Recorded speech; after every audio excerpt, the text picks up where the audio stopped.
Okay, welcome to our channel, everyone. We have a new guest today, person of Samson Afolabi, my friend. we went Yeah. to school together, so he's Yeah. going to be our guest today. So I'm going to leave it to him to do a brief introduction about himself to you and what he wants you guys to know before we delve into the matter of today. Okay. Yeah. My name is Samson Afolabi. I was born in Nigeria. My bachelor's in mathematics in Nigeria, alongside with the host. Um, then I served in Sokoto. Then I moved to Germany for my master's in mathematics also. And I finished. Then I attended a data science school for some time. And now I work as a data scientist for BASF. And yeah, BASF is a chemical company, like the largest chemical company in the world, I think.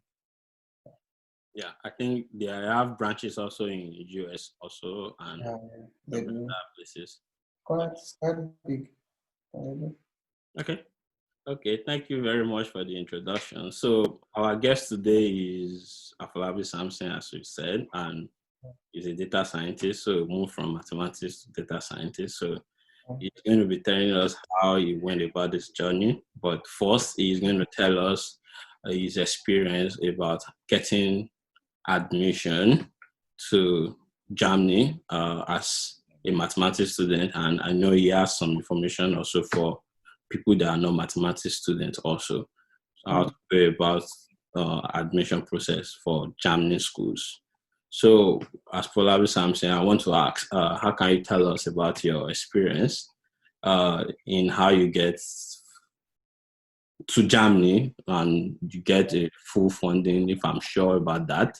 Yeah. You can tell us about the full details. Yeah, so I think compared to many other countries, getting into Germany is quite straightforward. Um, in the sense that if you get admitted to a state-funded university, you're already not going to pay a tuition fee. So it's Okay. many universities are tuition free if you get admitted.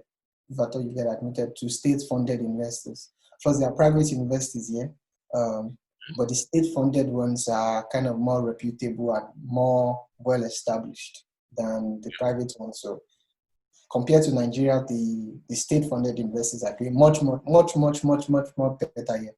Um, so I got admitted to the University of Hamburg, and last year, for example, they celebrated 100 years of, yeah, last year, 2019. So it was established in 1919. And as at the time I applied, it was on the world ranking, I think maybe between 400 or 500. I'm not sure if it was even that high or maybe lower, but it was really doing well. In Germany, I think it ranks about number 10. And then we have very good universities here too. We have TUM, Technical University in Munich, which is like the best university here now. University of Heidelberg, quite a good number of universities.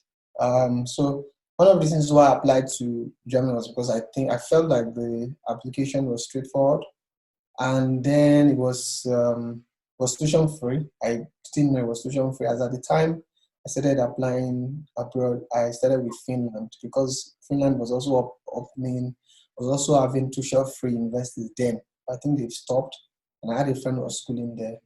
Um, so Germany was still, and I think they are still now. I heard they will stop at some time, but now it's still on at this talk. I'm sure of that. So the application process was quite a little bit tricky and somehow, of course, since I applied to the UK, I applied to Finland, like I said, I applied to Russia. So I kind of had some basic application certificates with me, like I did TOEFL. Um, yeah, I'm talking about, yeah. So after that, let me just arrange them one after the other. And after that, I started checking out universities in Germany. I went through the programs. They told me exactly what they wanted. They wanted my bachelor certificate, not the certificate, the transcripts. Then they also asked for, yeah, basically the transcript, your statement of purpose, and all those kind of things. And I sent that. So there are two modes of applications in Germany. So there's the kind of application you make directly to the university. They have like a committee of the way they manage the applications, and you send the application directly to them. There's also something called the Uni Assist in Germany. I think their website is www.uni-assist.de.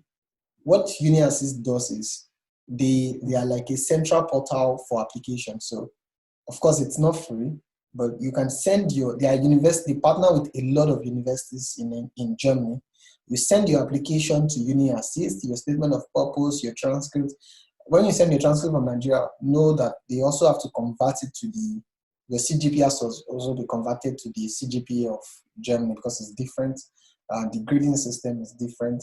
And then they will check through the courses you've done to compare with their bachelor degree to see that it matches, so that they can say that, okay, you are qualified for a master's. So when they do that, so Uni Assist will get all those certificates from you, compile them, I think also kind of give you advice on this is the right thing to do, this is not the right thing to do. Then they will now take your application and forward it to universities that you choose. So on their website, you would find universities that work with them, that partner with them. They would now tell you, okay, you can apply to this one. They would forward it as long as you choose. So instead of what I did, for example, I applied to 5 universities, and I had to send my application through NIPOST to each and every one of them, to the 5 universities. You can just send to Uni Assist. They will do that for you and send to the universities. But then the thing is that it would also depend if that university is working with Uni Assist. For example, Uni Hamburg that I applied to wasn't working with Uni Assist. The 4 other universities that I also applied to were not working with Uni Assist. One of the things why I decided to send my direct application to them was because I was trying to save money, because I was applying to I'd applied to other countries that didn't work out. So there was no point for me spending a lot of money. And I could just use NIPOST easily. It was cheap. I didn't have to use DHL or something like that, because it wasn't just one university I was applying to. So at the end, and I always advise people, anytime you want to apply, for example, to Germany, apply to more universities, apply to 5, 6, 7, so that you have more chances of getting in. So I applied to 5, I got 2 admissions, and then I chose the University of Hamburg because the ranking was better, the outlook of the university was better. When they got back to me, then they asked for me to certify my documents. I think you can do that at any icons in Nigeria, but I went to the embassy, I certified my documents. So I went with the original, some photocopy, and then I sent it to them. And in fact, I wrote my TOEFL. I had good grades. I used my TOEFL to apply, but something interesting was that I couldn't get my real certificate from TOEFL. I only had the online printouts from their website. I tried to get the certificate. I give them an address, but every time they send the address, it doesn't get to me for some reason. I was in Sokoto that time, so probably the whole thing didn't get to my address in the family house where I was. So I then spoke with the university. The university then told me that instead of TOEFL, that they would actually accept a letter from the University of Ibadan saying that I'd studied in the university, this language certification, you studied in English and that you speak good English. Because one thing is, Germany, the official language in Germany is German.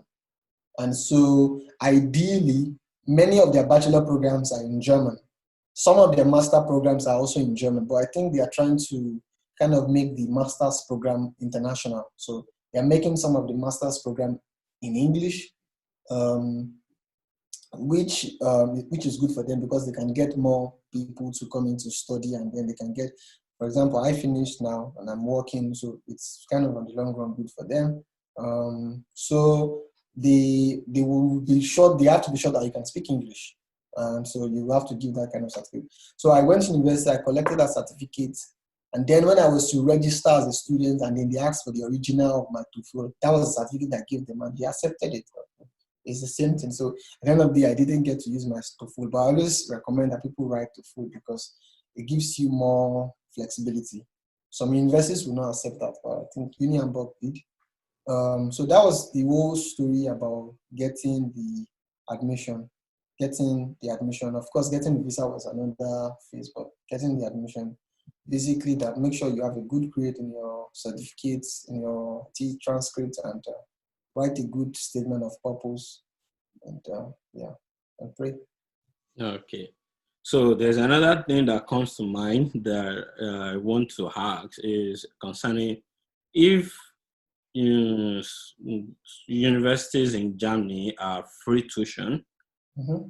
So do they provide living expenses or something for you, or how do you go about that? Okay, so yeah, that would take me to the second part of the story. So in Germany, like I said, the tuition is free. Okay. Um, but then you have to cater for your living expenses.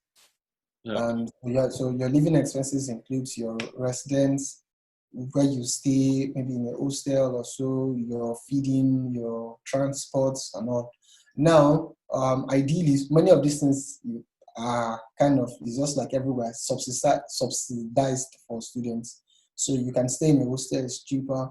As a student, you get a special transport ticket that you can use within the whole city where you are. It's very, very, very cheap. Very, very, very cheap. Well, I'm saying very, very cheap because now that I started working, of course, with my company, I was able to get some discounts from the ticket also. But compared to what I was paying when I was a student, man, it's very, very, very, very like it's like as if you're not paying anything at all, really. Um, Okay. then yeah, eating a lot of places you get discounts. Even for your bank, it's kind of a special account to you. So the system is already designed in such a way that to make things really easy for you. Now, but then when you get the admission to get a visa, they have this program, I think it's similar to what they do in the UK, these blocked accounts, they call it the blocked accounts. Okay. So there's already an estimate of how much you would need. Okay. How much you will need per month. I think it's about 840 euros. They calculated it comparing that to something called the BAföG. It's like a short form of the BAföG is like some kind of scholarship they give to their students. So if I am a citizen and my child wants to go for a master's program and doesn't have money, I can apply for BAföG for the child. And so the government will be paying the BAföG to the child. So that's the amount of money they pay to that child. Now that's like a standard. They've calculated that okay, you go to parties, you drink, you do this, it's calculated that at the end of the month this should be enough for you according to the German system. So you as a Nigerian coming from Nigeria or from anywhere, Ghana, you have to also prove that you have that money. So you have that money. So ideally, what they do is they open a bank account in your name in Germany. So it's kind of different from the one they do in UK. Like you can put money in a bank in Nigeria and give them no. They open a bank for you in Germany. They will send the money for a year. So that 840 euros times 12, you will send how much that will be in Naira, maybe 4 million Naira. So you send it to an account in Germany. When the money gets into the account, they will give you a notification, okay, the money is there.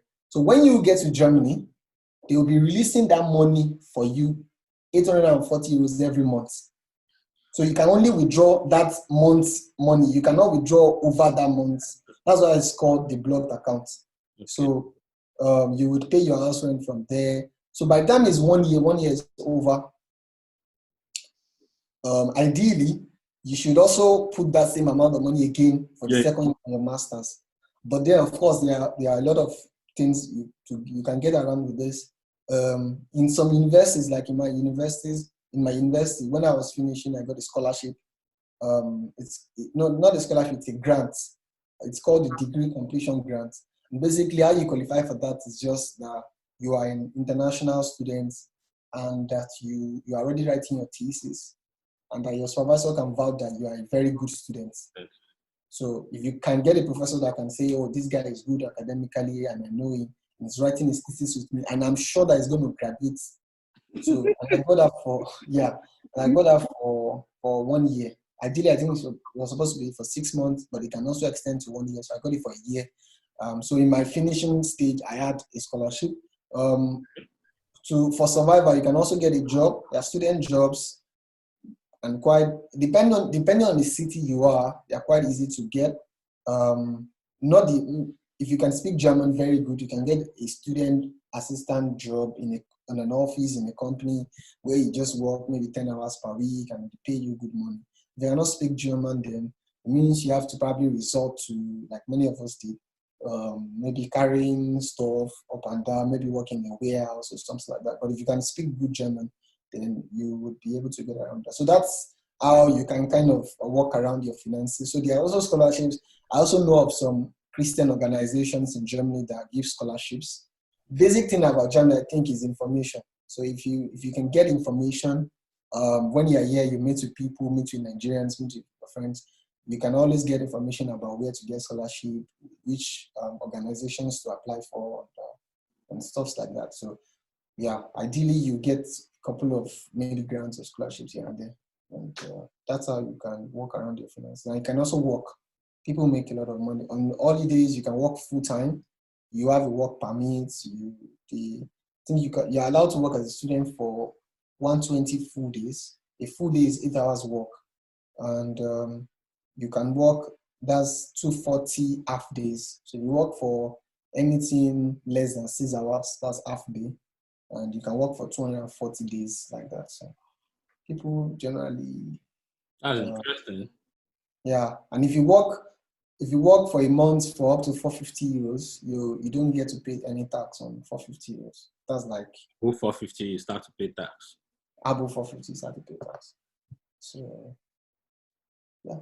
That's interesting. That's good to know. Thank you for the enlightenment, because I wanted to ask, okay, when you say you have to have money, like, where will I get money from? Are there no scholars? I think that's okay. Yeah, I forgot to also say that's the difficult part. There's also a sponsorship letter, in the sense that if you get maybe a relative or someone in Germany who has, I think to qualify, you need to have a permanent residence or a German passport, and you need to be earning a certain amount of money. The person can write you a sponsorship letter and say that I'm going to be taking care of you, of course. Person may not, but people, you can get, ideally the person should. And if you get to commit a crime somewhere, you are in debt, you will go and owe the person, not you. Because yeah, the person is literally committing himself to you. And yeah, the amount you need to have also kind of varies, in the sense that if, for example, let's say I earn maybe 5,000 euros and I have 3 kids, then they will calculate how much money I'm going to be spending on my kids, on my house, on my wife, and then they remove that money from my salary and then see that the remaining money is enough to put another person on that budget. If you earn 5,000 euros and you have maybe and you're not married, then you have maybe more opportunities. So all those things are also calculated before the person can sign. On your behalf. But people are reading some of these things, I think, in Nigeria. They pay and but I don't have contacts, unfortunately. Okay. So another thing I want to ask is concerning the job prospect, since you talk about it.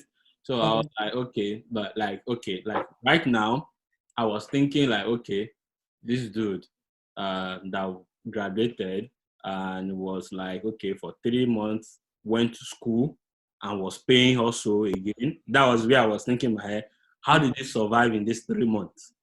What was the job prospect like this when you were searching for job prospect? Because I noticed then on LinkedIn, you were like, oh, I'm looking for a job. These people, I'm available. I can work. I can do this. So I was like, okay, how is this guy surviving? That was what I was thinking in my head.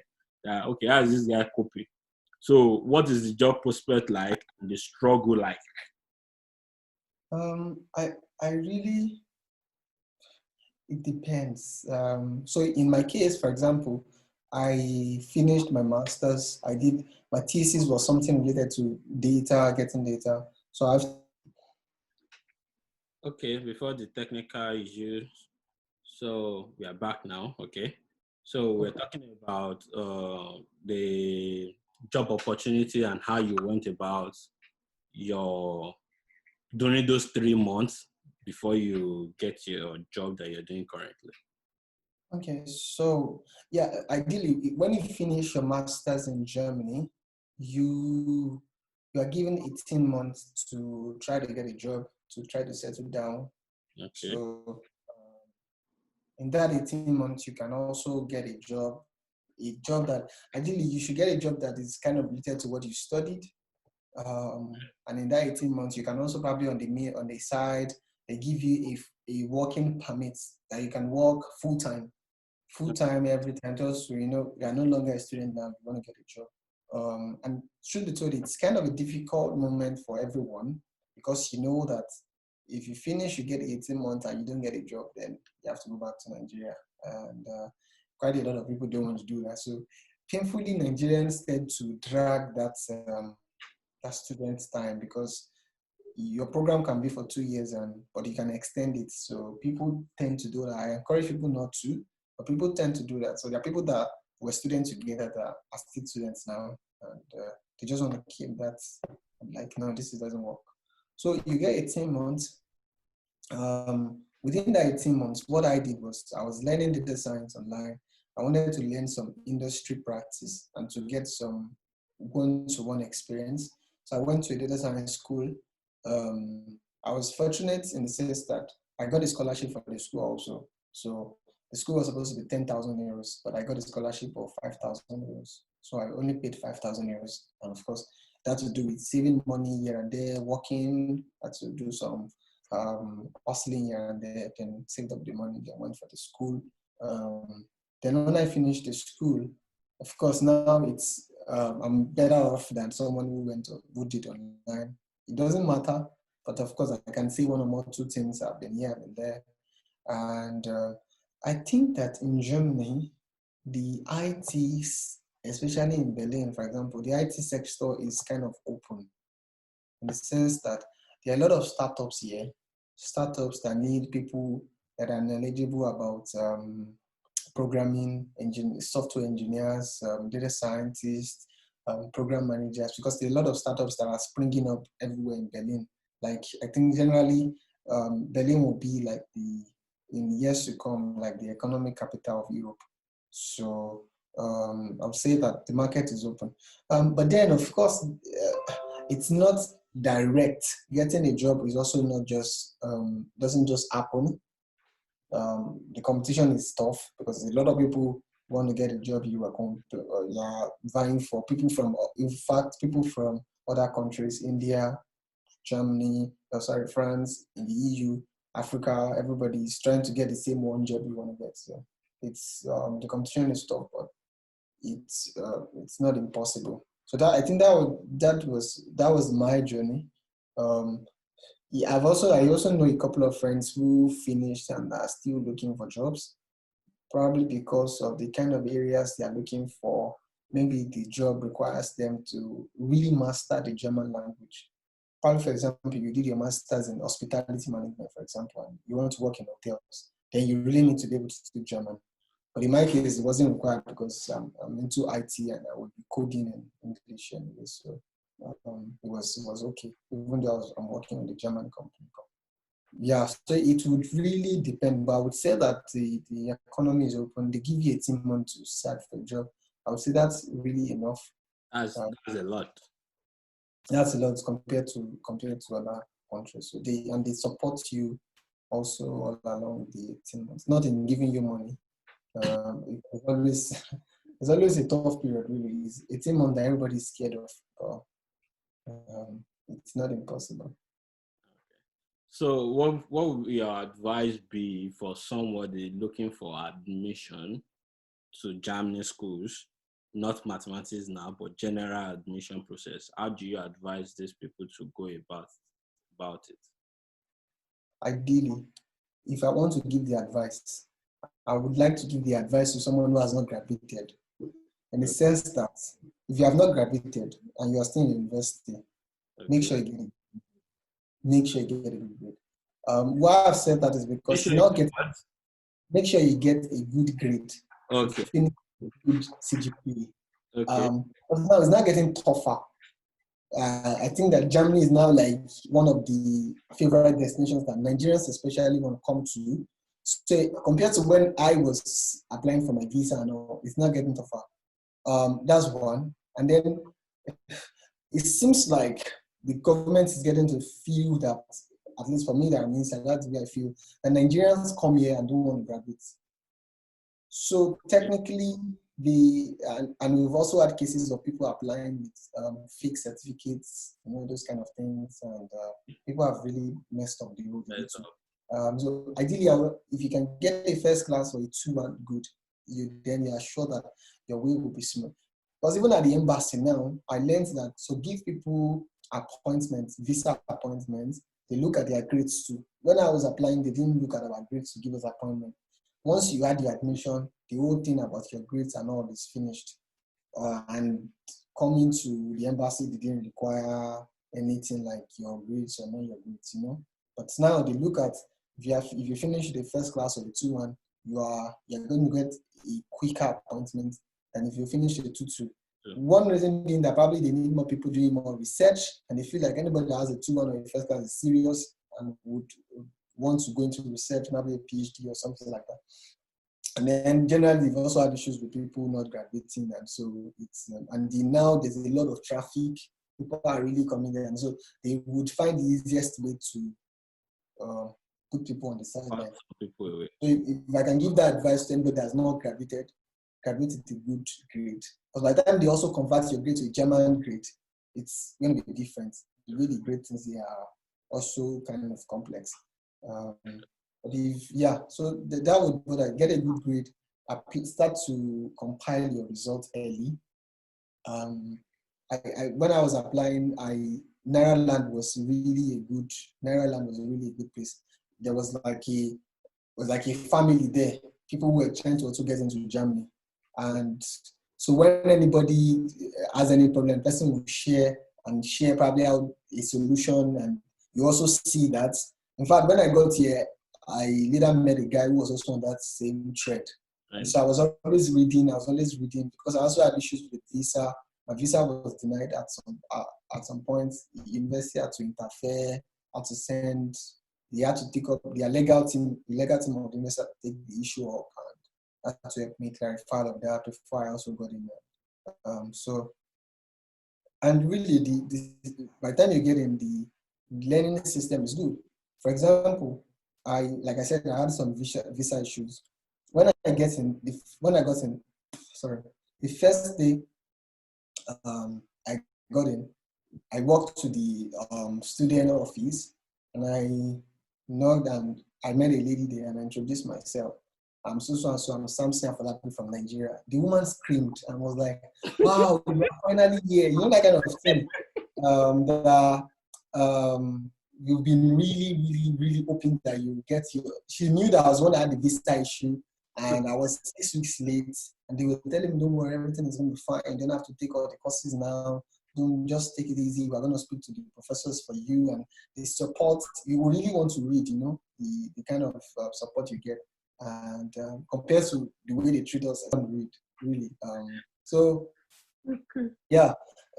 It's good. The system is good, but it's now getting a little bit difficult. I would say in getting it. So it's going to be a long road for anybody who wants to apply. It's going to be a long road, a rough one. At some point, you're going to give up. But if you can just be persistent and just keep going, it's not impossible. At least I know a lot of people that are here. And, so, of course, Germany is not a perfect country. We also have racism issues here, but it's also quite a lovely place. Yeah. Okay, so you've heard it all. If you've not graduated, please try as much as possible. If you can do it, finish with a good grade. And if you've graduated, it is not over. You can augment your results. There's a way you can augment your results by doing some additional programs to give you a competitive edge also as well. And you've heard it all. You are competing not only with Nigeria now, you are competing with everybody in Africa, you are competing with everybody in Europe, you are competing with everybody in North America and South America. to get that particular position. So you have to put yourself, the best of yourself. You have to put the best of yourself out there. So that is it for today. And if you have any more questions concerning admissions to Germany schools, particularly to Germany school, not necessarily mathematics, but every other courses that relate to mathematics, you can always ask in the comment section. And please don't forget to subscribe to this channel to get more information, to get more tips. So that is it for today. Thank you very much. We appreciate you, and we appreciate our guest today. Thank you very much also. Yeah, thank you for inviting me. I forgot to also talk about Erasmus Mundus. We also have the Erasmus program in Germany. Okay. That one is a complete scholarship, and I think it's funded by the EU. But yeah, it's not really peculiar to Germany, hence that's why I didn't talk about it. So I think it's something that anybody who wants to apply to can check out.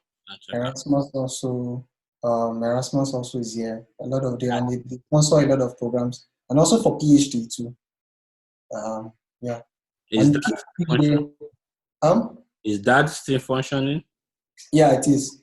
And PhD here is like a full-time job. So if you're applying directly for a PhD program in Germany, you get everything is paid. It's not like you're gonna get the program and look for sponsorship. It's everything is like job. It's like you're applying for a job, and if you get in, then you would be fully paid for everything.